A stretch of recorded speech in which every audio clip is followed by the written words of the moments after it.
Welcome back जी। कैसे हैं आप सभी? तो मैं उम्मीद करता हूं कि आप सभी बहुत ही अच्छे होंगे।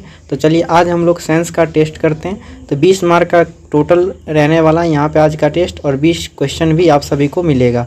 तो देखते हैं कौन 20 में 20 ला के अपना प्राइज विन करता है। तो यहाँ पे सबसे पहले हम अपना क्वेश्चन नंबर 1 करते हैं। तो देखिए पहला क्वेश्चन का आप लोग जवाब दीजिएगा कि प्रकाश के परावर्तन से जो क्या निर्धारित होता है। आपतन कोण बराबर परावर्तन कोण, परावर्तन कोण बराबर अपवर्तन कोण, आपतन कोण बराबर विचलन कोण, या इनमें से कोई भी नहीं। तो याद रखिएगा आप सभी का जो सही उत्तर होना चाहिए वो आपतन कोण बराबर परावर्तन कोण आपका सही उत्तर है।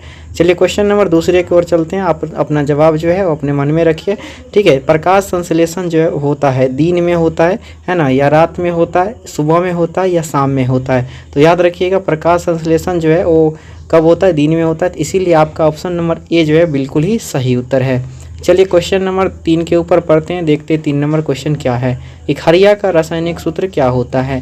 तो ऑप्शन ए है आपके पास MgCO3, ऑप्शन बी है आपके पास NaCO3, ऑप्शन सी है आपके पास CaCO3, ऑप्शन डी है आपके पास MgH3 का होल ट्वाइस।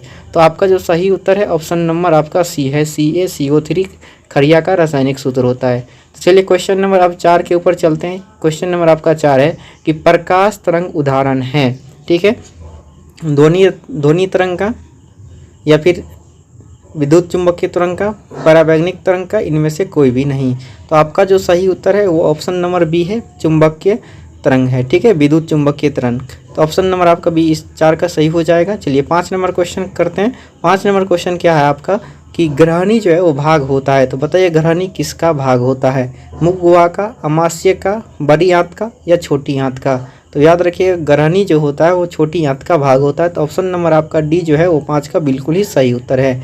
चलिए क्वेश्चन नंबर 6 के ऊपर चलते हैं कि ग्लूकोज का रासायनिक सूत्र निम्नलिखित में से क्या है, ठीक है। आपका ऑप्शन नंबर ए है C2H5OH, ऑप्शन नंबर बी है आपके पास C6H6O6, और ऑप्शन सी है आपके पापास C6H12O6, या ऑप्शन डी है C6H6। तो आपका जो सही उत्तर है वो ऑप्शन नंबर सी है, C6H12O6 ग्लूकोज का रासायनिक सूत्र होता है, याद रखिएगा।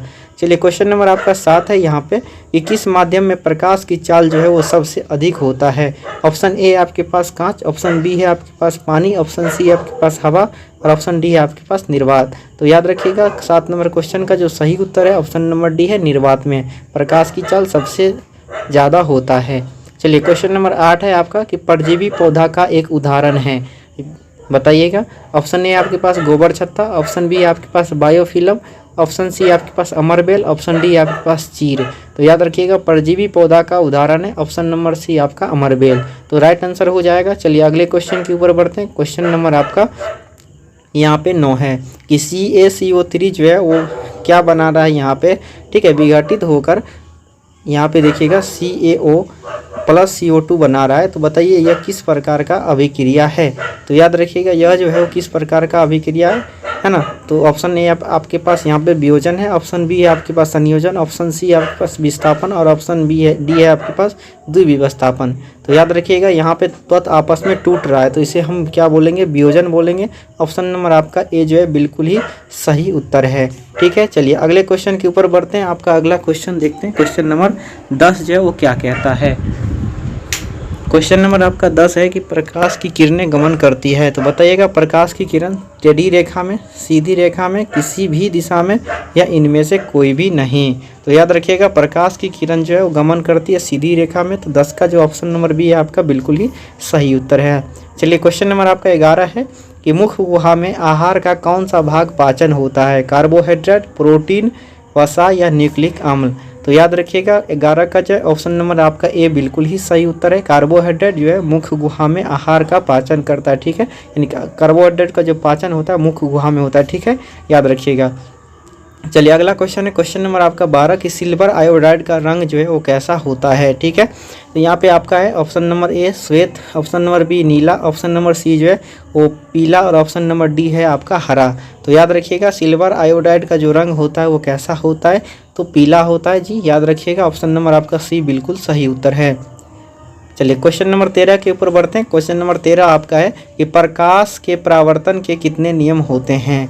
ऑप्शन ए है आपके पास 1, ऑप्शन बी है 2, ऑप्शन सी है 3, ऑप्शन डी है आपके पास 4।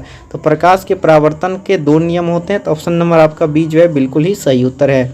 चलिए क्वेश्चन नंबर 14 के ऊपर बढ़ते हैं। क्वेश्चन नंबर 14 है आपका कि कवक में पोषण की कौन सी विधि होती है। ठीक है, कौन सी विधि होती है, समभोजी, मृतोपजीवी, स्वपोषी या इनमें से कोई भी नहीं।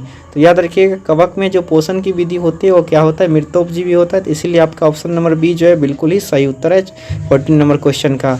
चलिए 15 नंबर क्वेश्चन के ऊपर बढ़ते हैं कि क्वेश्चन है आपका कि अभिक्रिया जिसमें आयनों का आदान प्रदान होता है वो क्या कहलाता है, वियोजन कहलाता है, संयोजन कहलाता है, विस्थापन या द्विविस्थापन। तो याद रखिएगा जिसमें आयनों का आदान प्रदान होता है उसे हम द्विविस्थापन कहते हैं। तो ऑप्शन नंबर आपका डी जो है 15 का बिल्कुल ही सही उत्तर है।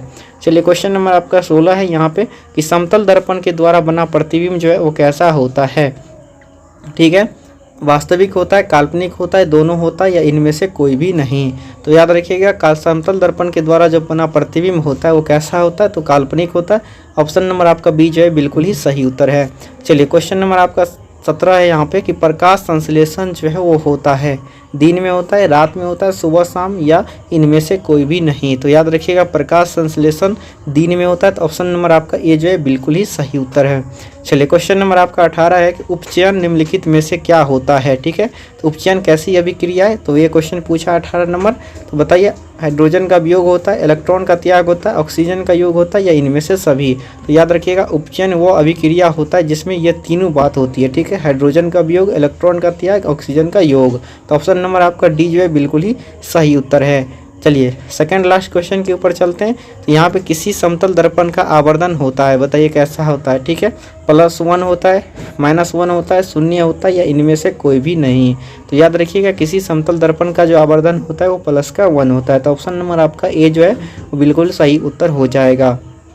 चलिए अगला आखिरी क्वेश्चन है कि पीत रस का जो है वो स्राव होता है, बताइएगा छोटी आंत के द्वारा, यकृत के द्वारा, अग्नाशय के द्वारा या फिर बड़ी आंत में। तो याद रखिएगा पीत रस का जो स्राव होती है वो कहाँ की होती है, तो यकृत के द्वारा होता है। ऑप्शन नंबर आपका बी जो है बिल्कुल ही सही उत्तर होगा। इसी के साथ यहाँ पे 20 नंबर क्वेश्चन जो है वो समाप्त होता है। तो आप लोग कमेंट करके ज़रूर बताइएगा कि 20 में आप सभी अपना स्कोर कितना कर पाएँ। जो सबसे पहले जवाब देगा 20 में 20 है ना, उनको हम 1 रुपया का प्राइज़ देंगे। ठीक है, आप लोग अपना मोबाइल नंबर भेज सकते हैं, कमेंट भेज सकते हैं। ठीक है, चलिए तो मिलते हैं अगली टेस्ट के साथ, तब तक के लिए ओके बाय। अगर आप इसी प्रकार से टेस्ट देना चाहते हैं तो इस चैनल को जरूर सब्सक्राइब करिएगा, और साथ में अगर कंप्लीट स्टडी मटेरियल लेना चाहते हैं तो आप लोग टेलीग्राम व्हाट्सएप ग्रुप जरूर ज्वाइन कर लीजिएगा। ठीक है जी, चलिए ओके बाय।